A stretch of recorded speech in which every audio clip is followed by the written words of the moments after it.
Bonjour à tous. Une petite nouvelle petite capsule ultra. Je reviens sur l'après-RAF 2020 et du coup la préparation 2021. Finalement, je me retrouve au pied du Mont Ventoux. J'ai pris la voiture, j'ai retrouvé mon téléphone. Je suis revenu, j'ai pris mon drop bag, je rends ma balise et en bas du Mont Ventoux, je sais que l'année prochaine je reviens et que je prendrai ma revanche. Donc je sais très bien que je vais m'inscrire. Donc voilà, finalement la préparation de la RAF 2021, elle se commence au pied du Mont Ventoux en août 2020 déjà. Sauf que c'est une expérience qui est bien maigre. J'apprends quoi? J'apprends que si tu te blesses avant, ça va être compliqué de finir un ultra parce que c'est pas en roulant 20 heures par jour que ça va aller mieux. Je n'apprends pas sur le fait, je ne sais pas si je suis capable de rouler 500, 1000 ou 2000 km parce que ça je l'ai pas dit, mais finalement j'avais ces sous-objectifs de 500 avec le Grand Tour Paris et de 1000 avec le Bikingman Laos, mais comme le Covid est arrivé, les deux épreuves ont été annulées, donc j'ai pas pu me tester sur en tout cas sur une compétition sur ces distances-là. Je me suis pas testé sur un 1000, c'est sûr. Le 500, j'ai peut-être fait un week-end show, je me rappelle même plus, mais je suis même pas sûr. Donc je sais même pas si je suis capable de... Donc finalement, quand je me relance dans la prépa 2021, j'ai un passif, du coup j'ai fait ces 12 000 km de préparation. Donc ça c'est un acquis. C'est-à-dire que c'est une base pour moi de... Donc je repars pas comme l'année dernière. Sauf que je rentre chez moi, je vais voir un médecin qui me dit « Ah mais là faut aller voir un kiné ». Donc je vais voir un kiné et... je crois que c'est le médecin qui me dit arrêtez, il faut arrêter tout sport là. Il faut arrêter tout sport pendant 2 ou 3 mois. Et du coup je me dis bon la préparation comme je disais est lancée depuis le pied du Mont Ventoux, mais j'ai plus le droit de rouler.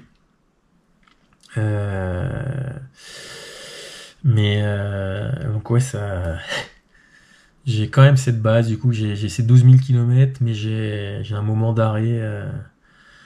Et du coup, ouais, le mois d'août, il y a ces 300 km, et puis en septembre, je fais à quoi 160 km à peu près, donc je roule un tout petit peu quand même. En octobre, je roule pas du tout. Je me dis, allez, quand même, moi je vais essayer de pas rouler, mais ouais, je crois qu'entre août, septembre et octobre, je crois que je fais 168 km. Je crois que les 168 km, c'est sur la totalité quasiment. Enfin, depuis l'arrêt de la RAF. Donc finalement, la préparation, comme je disais, sur ma RAF 2021, elle commence à mon abandon sur la RAF 2020, donc début août 2020. Mais elle commence par un arrêt total quasiment. Enfin, du coup, 160 km, je fais 160 km d'entraînement en 3 mois. Résultat, les kinés, j'en enchaîne 2, 3 différents. Il n'y en a aucun qui trouve la solution. Donc j'ai toujours la douleur et finalement, j'ai appris à vivre avec. J'ai vu une vidéo sur Internet qui parlait justement de problèmes de coups de jus dans le bras comme ça, et qui a montré un mouvement à faire. Je l'ai fait et ça m'a amélioré ce côté-là, donc j'ai plus jamais eu de coups de jus. Enfin, si à un moment c'est revenu un petit peu, mais il suffisait que je refasse ce mouvement-là, et visiblement dans le nerf, il peut bouger dans sa gaine, le nerf, et c'est ça qui ferait les coups de jus. Donc ça, j'arrive à le gérer. Par contre, j'ai toujours ces boules là ça part de la colonne vertébrale au niveau de la nuque, et puis après ça me fait 2 boules, mais ça fait vraiment des boules un peu dures comme des contractures, enfin. Mais bon, j'ai pendant ces moments-là, j'ai réfléchi, je me suis dit c'est vrai que j'ai fait cette étude posturale qui a eu pour résultat de m'amputer de 300 €, mais du coup il y a aucun changement sur mon vélo au niveau côte qui a été fait quand même. j'aurais jamais dû le payer, ce mec-là. Mais bon. Et du coup, je me dis, mais attends, il y a des mecs qui savent rester en position aéro pendant longtemps. C'est les triathlètes qui font des Ironman. Du coup, j'ai regardé. Et ce que je me suis aperçu, c'est que tous, ils avaient le niveau de l'appui était, enfin leur ligne d'épaule était alignée avec leur ligne d'appui. Et du coup, je me suis mis en position sur mon vélo et j'ai remarqué que du coup, j'étais trop en avant par rapport à comment ils étaient positionnés. Donc, j'ai acheté une potence plus courte. J'ai changé la potence. J'ai élargi aussi parce que ça c'est pareil, c'était sur son étude posturale, c'était notifier les appuis bras à combien ils devaient être de distance, mais il était déjà plus éloigné que ce qui était noté sur son document au gars là, au charlatan là. Et moi j'ai l'impression du coup les trucs des kinés m'ont dit si tu as trop les épaules en avant en fait ça coince le nerf. Du coup, il fallait réussir à se mettre là. Et en fait, si les bras ils sont trop proches, bah, j'ai l'impression que c'est ça qui faisait aussi ce côté-là. Donc, il fallait que j'essaye de les éloigner. Donc, je les ai éloignés. Et voilà, en gérant ça comme ça, la douleur, elle était toujours là. Ils m'ont rien réglé, mais elle était de moins en moins forte. Et il y avait le dernier kiné qui était un kiné du sport, mais finalement, ça n'a pas duré longtemps parce qu'elle a fait une année sabbatique juste après. Et du coup, elle m'a laissé, mais elle m'avait donné des exercices d'assouplissement, des choses, et du coup j'ai commencé à les faire. Il faudrait que je le fasse plus régulièrement encore, mais j'ai commencé à les faire, et surtout je le faisais sur le vélo quand ça m'arrivait, et ça j'ai réussi à gérer cette douleur là. Du coup j'ai pas réglé le problème, mais je sais la gérer. Donc ça c'était une bonne chose. Après voilà, me voilà fin octobre avec 168 km, plus donc j'avais fait 12 000 km de prépa, un stop de 3 mois où j'avais fait que 168 km et je repartais sur la prépa. Donc si je reprends les chiffres, en 2020, en novembre j'ai fait 727 km, en décembre j'ai fait 1014, en janvier j'ai fait 1200, et là j'ai été dans cette progression que je cherchais du coup l'année d'avant, que j'avais pas forcément eu parce que j'avais été tombé malade, mais en février j'ai fait 1387. En mars, j'ai fait que 1000, donc j'ai été redescendu, j'ai peut-être eu un moment, une lassitude, ou peut-être une maladie aussi, mais en avril 2021, j'ai fait 1714. En mai 2021, j'ai fait 2695. Alors pourquoi? Parce que je finis du coup la Race Cross France 2020 avec aucune certitude sur le fait que je suis capable de tenir la distance. Et je me suis dit, je vais aller le tester en fait. Et du coup, je me suis fait dans mon plan d'entraînement, je me suis intégré, j'ai pris des vacances pour aller faire un Paris-Brest-Paris. C'était plus Fontainebleau. Alors, j'ai pas été jusqu'à Brest aussi. Ah non, j'avais pas filmé ça, mais je l'avais expliqué sur les réseaux. Mais il y a un moment, mon aller à Brest et mon retour à Brest se croisaient et je me suis gouré, j'ai repris la route du retour et je m'en suis même pas aperçu en fait. Du coup j'ai pas vu Brest, mais bon, j'appelle toujours ça mon Paris-Brest-Paris, mais et du coup ça je me suis arrêté. Alors, il y avait des horaires là où on était obligé de s'arrêter, donc j'avais pris nuit dans un gîte et en Bretagne je dormais chez des amis. Et j'avais fait aussi un Paris-Nice-Paris, où là, ouais, j'avais pris la pluie, j'avais failli arrêter parce que j'en pouvais plus tellement, et je prenais la pluie tous les jours. Je me rappelle, je m'étais arrêté, je crois que c'était à Modane dans les Alpes, là, et je commençais à me dire, ouais, je vais rentrer, c'est pas possible. Plus j'arrive devant la gare de Modane, en face, il y avait un grec. Je vais les voir, enfin, moi je me posais pas la question, parce qu'en région parisienne, des Grecs, tu peux manger n'importe quand, c'est ouvert 20 heures par jour presque, et du coup je vais le voir, il était 13h30, il me dit ah non c'est fermé, on sert plus que à boire. Je pouvais même pas manger.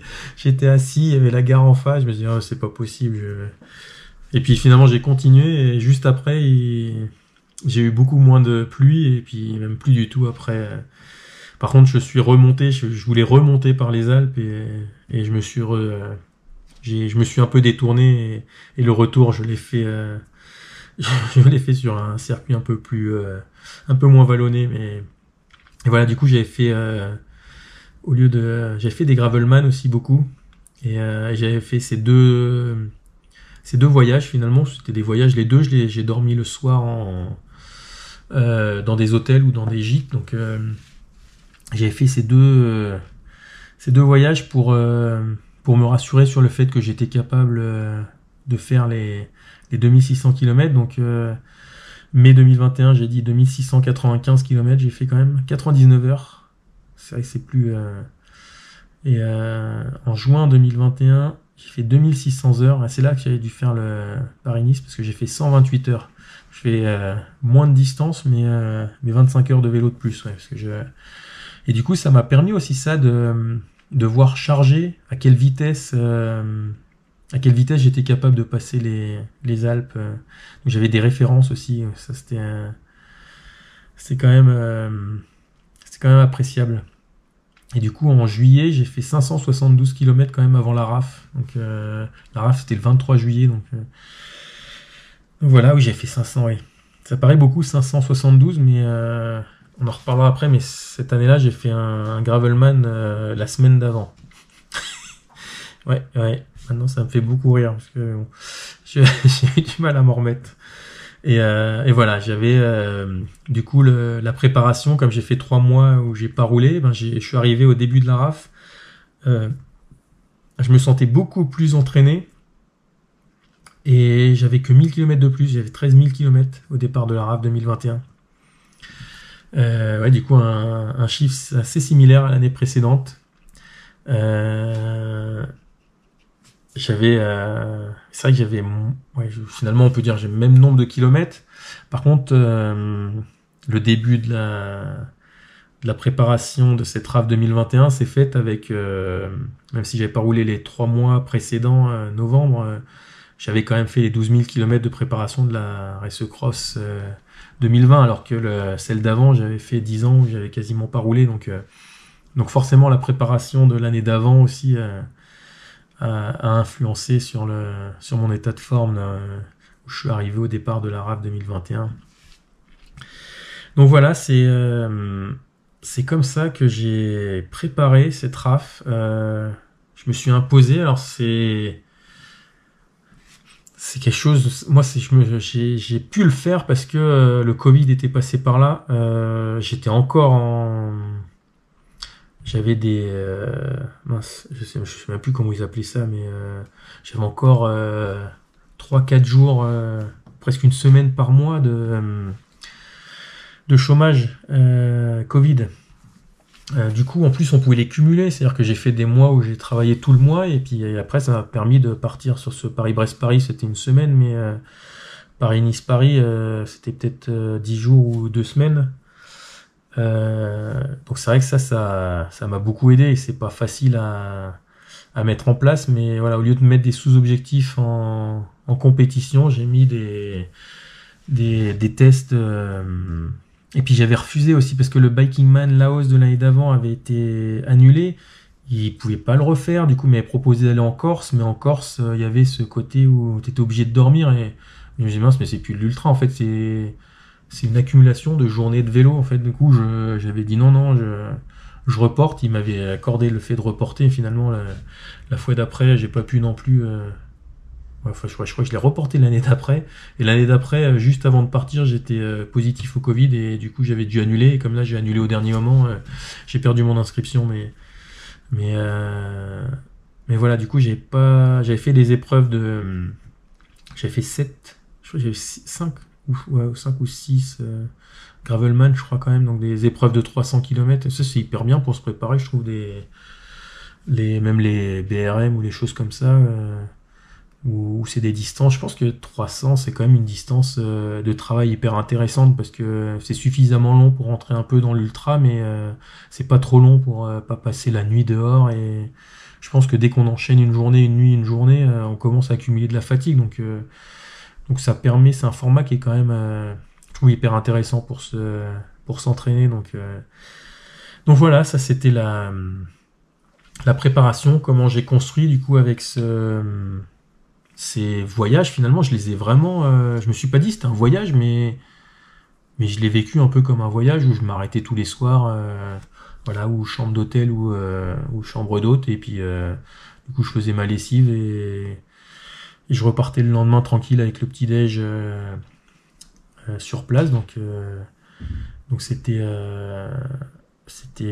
préparation différente. J'avais pas misé sur des sous-objectifs de compétition, à part ces Gravelman, mais je considérais plutôt comme des séances d'entraînement que des sous-objectifs. Mais ouais, j'avais ces deux sous-objectifs qui étaient de réaliser un Paris-Brest-Paris, parce que je trouvais ça cool de faire une. Je n'ai pas pris le circuit, mais ça reste un nom mythique. Et du coup, je me suis, comme j'habite proche de Paris, ça fait le truc sympa. Et ce Paris-Nice-Paris qui est aussi. Voilà, Paris-Nice qui est aussi une marque importante dans le vélo. Et je pense que j'en avais besoin parce que enfin, ouais, je me laissais pas le choix de ne pas abandonner celle-là. Il fallait que j'aille au bout et comme je savais pas, j'avais pas de. Ouais, quand je me lançais la première fois, je m'étais dit si tu n'y arrives pas parce que t'es pas assez entraîné ou parce que t'es pas capable, ben c'est pas grave, tu auras engendré de l'expérience et c'est cool. Mais comme j'ai eu cette blessure qui m'a pas permis de faire plus de 300 km, ben j'avais pas plus d'expérience et je savais pas plus si j'étais capable d'y arriver. Donc j'avais ce besoin-là, moi, de me rassurer en faisant voilà, du coup, j'ai fait 2 mois, si on revient, ouais, j'ai fait 2 mois sur des distances supérieures à Donc la Race Cross France était le 23 juillet, et mai et juin, j'ai fait une distance un peu plus importante sur le mois. Hein. Sur le mois, un peu plus importante que la compétition.